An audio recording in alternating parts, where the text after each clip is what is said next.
Welcome to A Mind for Life. We are here today on the Cosmology of Being, and we are on Outer Forces video. This is probably most likely going to be the last video on Outer Forces, okay? And we're going to wrap up the series in the next video. The whole series, the Cosmology of Being, in the next video. Now, A Mind for Life is here offering philosophical, spiritual technology so that you could live your truth, so that you can be all that you can be. I say this in every video, that this is a heart space channel. This is not a channel for logic. This is not a channel for rah emotional stuff, okay? This is a channel of heart space, wherein you are feeling your way to who you really are, okay? That's the whole point of this channel, all right? So we're going to get right into this video. Go back and watch the last video on, the Outer Force video, because that's going to give you a lot of really good information that will help you to really get more out of this video. And we ended that last video with this question, and we hear this all the time. You create your own reality. And I'm saying you don't. I'm saying you do not create your reality. All right? Plain and simple is this. This sun right here, and I use this all the time, is a part of my reality. I can feel it. It's having an effect on my life, on my beingness, on everything around me. However, I did not create that sun. This idea that we create our own reality, if you were really to question this and not just get the emotional upshot of it, but if you were to really question this thing, you would really see that it makes no sense. It's not even true. It's not even true at all. It may make us feel good when we feel disempowered. Okay, so it has some visceral emotional value. But as far as really the technology to change things, it doesn't offer us that. But this channel is offering that type of technology. But we do create something. And what's that? We create the value in the meaning. We can't help it. Everything that we're experiencing, we're creating the value in the meaning. We're either aware of it or we're not. We're either conscious and deliberate or we're not. But we can't help it. Like I said before, we are creators of perspective. As long as we're being, we cannot help but create a perspective. And it doesn't matter if we're aware of it or not. Okay, even a perspective that, I don't create a perspective, is a perspective. Okay, so we assign value in meaning to the outer world. And what does this mean? It means this. Value is good or bad, and meaning is, what is it to me? So I say this is a good place to be because I can create a good video. I have a good scenery. That's value in meaning. I say this person isn't good to be around because the way they see life and what they're doing is no good for me. So I said this is a bad thing, and it means something not good for me. So we're doing this all the time, whether we're aware of it or not. You see? And outer forces are the agents of this. But it's with the outer world. You see? Now, how do we do this? We do it two ways. Either on the front end or the back end.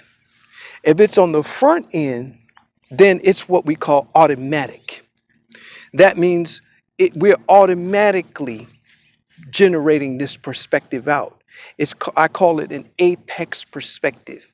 An apex perspective is a perspective that we have developed through study, practice, and rehearsals.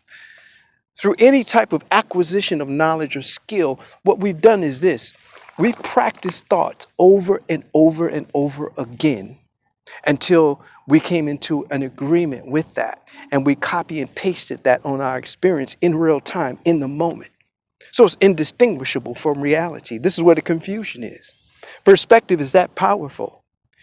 I'm going to say it again. So what happens in the automatic way, through rehearsal, through practice, through study, any acquisition of knowledge or skill through repetition, we have developed knowledge. That knowledge we've come into agreement with as belief. The belief we've cast it onto outer experience as a perspective. Okay, and I talked about this. Let's call this the perspective generating mechanism.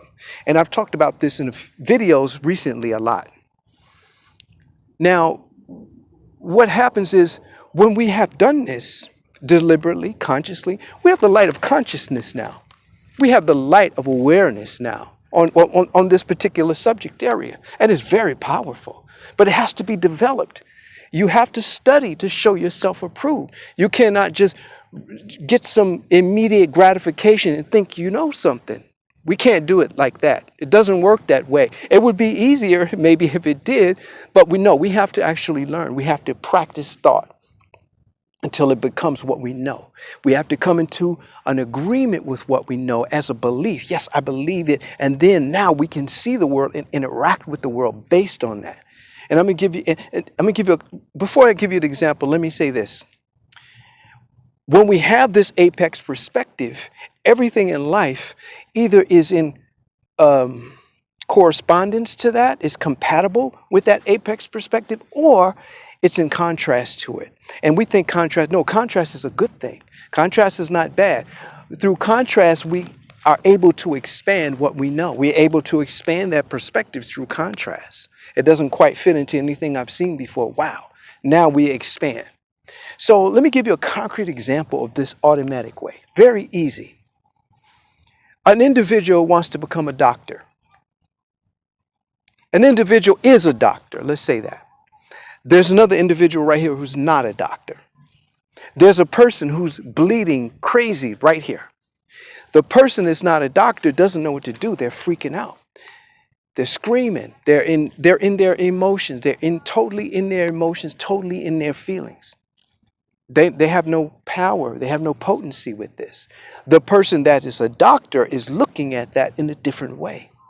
Because of the years of practicing thoughts, they've come into a belief about the human body and how it is, and it's become their perspective. So now they have potency, power on that subject in that moment because of their perspective. So they can see the blood. Oh, I see it's coming from this artery, so I need to do this. I got the equipment over here. I got some needles and whatever they need, so different tools. They know all of that because they spent years on that. So now they're able to have an effect, a positive effect, and they're just using a perspective. Again, any thought, any type of skill development is a perspective. If you ask a musician, make me a song, man, give me a song. In the Western world, they're going to see it through the diatonic major scale, even if we tweak that and make it a natural minor or a major pentatonic or a minor blues or harmonic, whatever we want to choose. We're seeing it from that perspective. That musician has spent years practicing that, such that they see music that way. They hear music this way. It's off. Why is it off? Why is it wrong? It's wrong relative to a perspective. That's why it's wrong. It's wrong relative to an apex perspective that has been developed over years.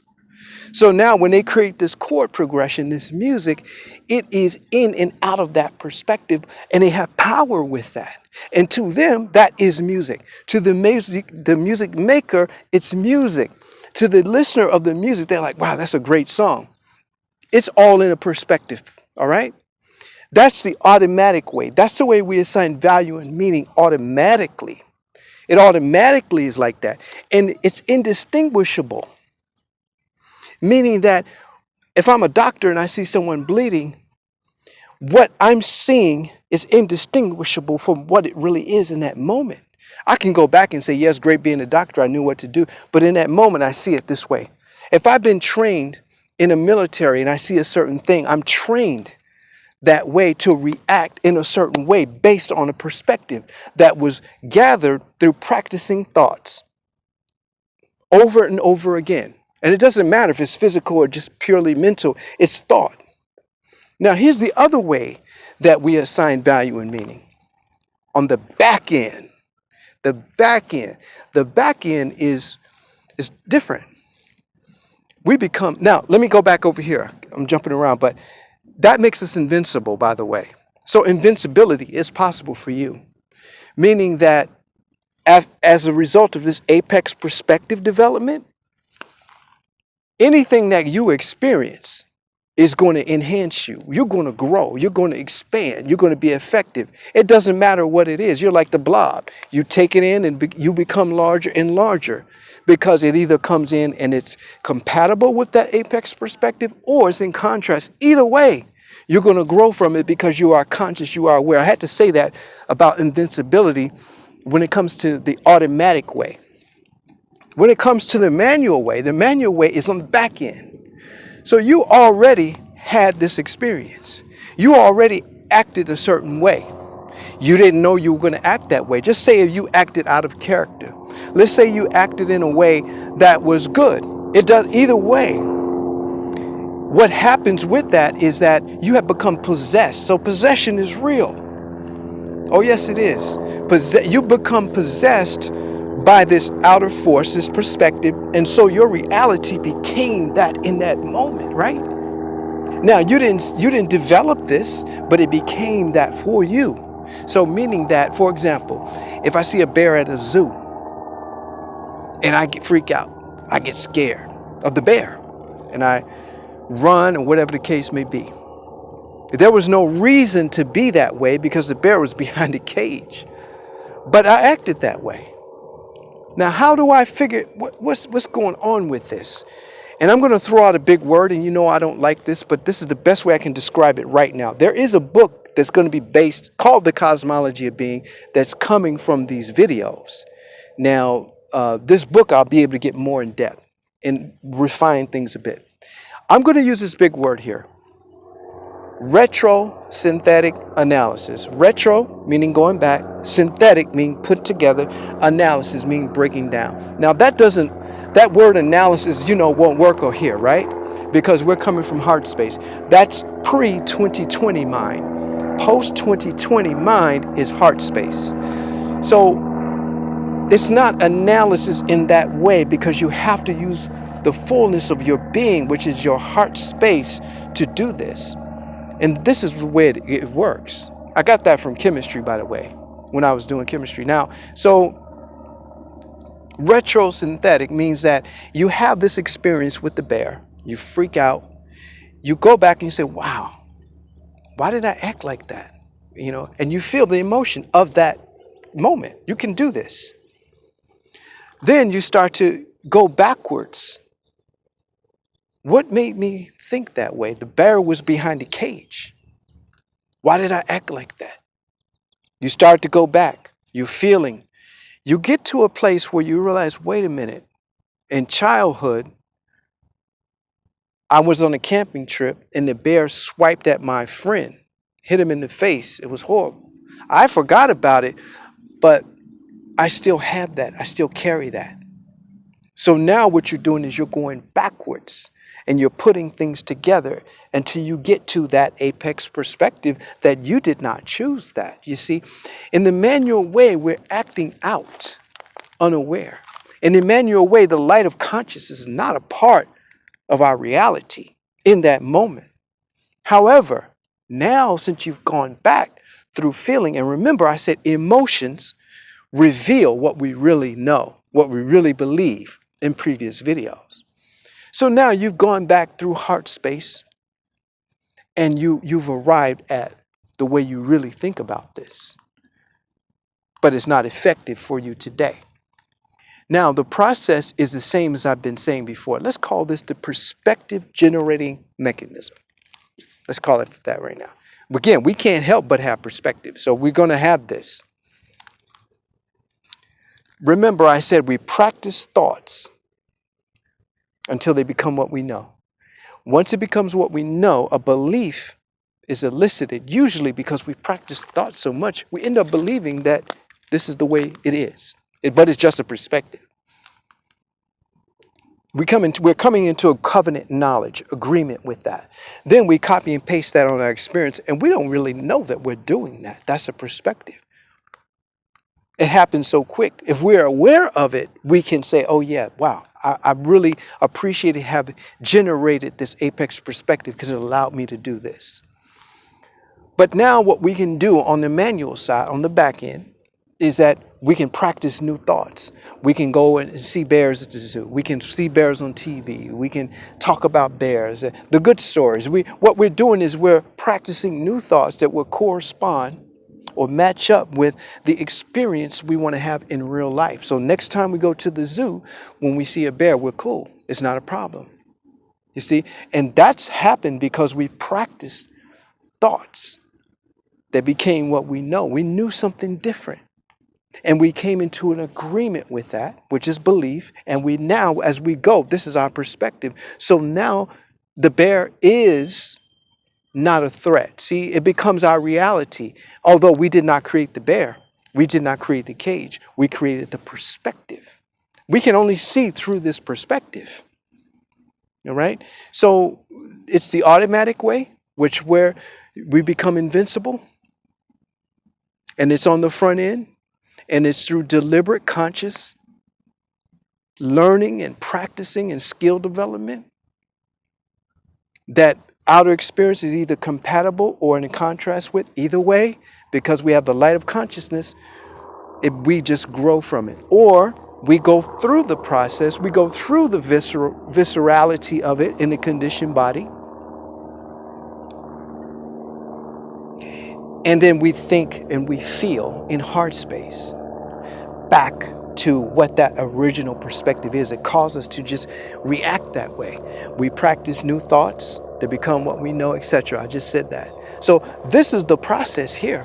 And see, in that moment when that doctor is seeing this person bleed and they're taking action, they're not thinking that this is a different reality than what they're experiencing. They're seeing the reality of it based on the perspective they have in that moment. See, this is where the confusion comes in. We're not creating reality, we're creating our perspective on reality. So let me recap this quickly. We don't create our own reality. We create perspective. We assign value and meaning, which is a perspective, unto reality. We assign this either automatically or manually. Automatically is on the front end.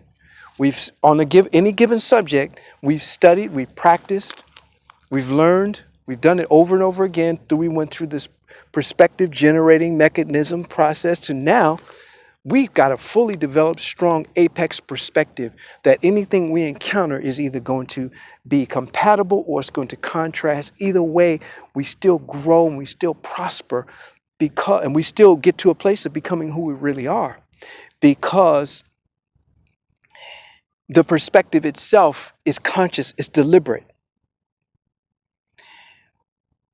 We're invincible. On the other hand, we have the manual way where we're just possessed. We just react in the moment. It could be good. We could think back to, wow, I was trained that as a kid and it just showed up and that's great. Or I can't believe I acted this way. It was not good. But either way, we can think back retrosynthetically, and I'm going to get a better word for that, in heart space, and that's a process itself. That's a technology too, where we're going back and to seeing what that dominant apex perspective was that we did not choose. We were not conscious. We didn't deliberately choose that. You see, on these areas, if we're not choosing it, our door is wide open for whatever may come. It's sort of random. It can be this or it can be that. There's no apex perspective that outer reality comes to and either is compatible or contrasting with, and we have the light of consciousness. All that's not happening on the manual side. Okay? So your doorway is just open for anything, and we can't know everything. So we're constantly doing these two things. We should be going back and forth. It should be front end, and then sometimes it's going to be back end. That's not a negative thing. All right? So that's what's happening in connection with outer forces in the outer world. And this whole subject of, do we create our own reality, our universe, okay? So this is how we're actually creating the universe, people. This is the creation of the universe just got described to you right there. This is what makes us little g. I said before, we're not capital G, right? So if you want to know what did he mean when he said that we are little g, that's what I mean. That we have this ability, that we have the ability to create perspective, to assign value and meaning, and we can do it deliberately and consciously, or we can catch it on the back end manually and go backwards through heart space to see what the original was. And then we're able to reorganize, practice new thoughts on that subject until we have a different experience. That's powerful. That's very powerful. Okay, so that's it for this one. In the next video, I'm going to conclude the Cosmology of Being series, and I'm going to recap this video. Okay, thanks for coming. A Mind for Life. Peace out.